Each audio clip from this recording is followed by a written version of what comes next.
Welcome to Mamata Reddy talks. మన దేశంలో రైలు ప్రయాణం అంటే గుంపులు గుంపులుగా జనాలు, రద్దీతో కూడుకున్న ప్రాంతం, సాదాసీదా స్టేషన్లు ఇవే కదా గుర్తొస్తాయి. కానీ రైల్వే స్టేషన్ కూడా ఎయిర్పోర్ట్లా లగ్జరీగా ఉంటే ఎలా ఉంటుంది? బాగుంటుంది కదా. అయితే అలాంటి రైల్వే స్టేషన్ గురించి చెప్తాను, వినండి.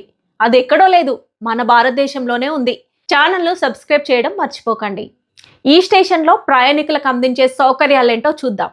ఎక్సలేటర్లు, ఎలివేటర్లు, శుభ్రంగా మెరుస్తున్న ప్లాట్ఫామ్లు, లగ్జరీ వెయిటింగ్ లాంజ్లు, మోడర్న్ ఫుడ్ కోర్ట్లు, hitech security system, digital ticketing, smart డిస్ప్లేలు, 24/7 సీసీటీవీ మానిటరింగ్. ఈ ఫెసిలిటీస్ గురించి విన్న తర్వాత ఇది రైల్వే స్టేషనా, మల్టీ స్టార్ ఎయిర్పోర్టా అని అనిపిస్తుంది కదా. అయితే ఈ రైల్వే స్టేషన్ ఎక్కడుందంటే మన భారతదేశంలోని మధ్యప్రదేశ్ రాష్ట్రంలోని భోపాల్లో ఉన్న రాణి కమలాపతి రైల్వే స్టేషన్. ఇంతకాలం ప్రభుత్వమే రైల్వే స్టేషన్లు నిర్వహించేది. కానీ ఫస్ట్ టైం భారతీయ రైల్వే చరిత్రలోనే ఒక రైల్వే స్టేషన్ను పూర్తిగా ప్రైవేట్కు నిర్వహించే ఛాన్స్ ఇచ్చారు.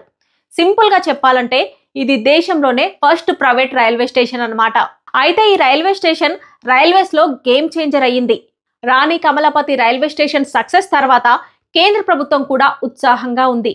న్యూఢిల్లీ, అహ్మదాబాద్, ముంబై వంటి పెద్ద స్టేషన్లను కూడా ఇదే తరహాలో అత్యాధునికంగా మార్చే ప్లాన్ చేస్తున్నారు. ఇప్పటి వరకు మనం జర్మనీ, జపాన్లో చూసిన విధంగా ఇప్పుడు మన భారతదేశంలోనూ అలాంటి టెక్నాలజీ సౌకర్యాలతో రైల్వే నడవబోతుంది. సో భవిష్యత్తులో రైల్ ప్రయాణం మరింత కంఫర్ట్గా ఉండబోతుంది. ఈ రైల్వే స్టేషన్కి సంబంధించి మీరేమనుకుంటున్నారు?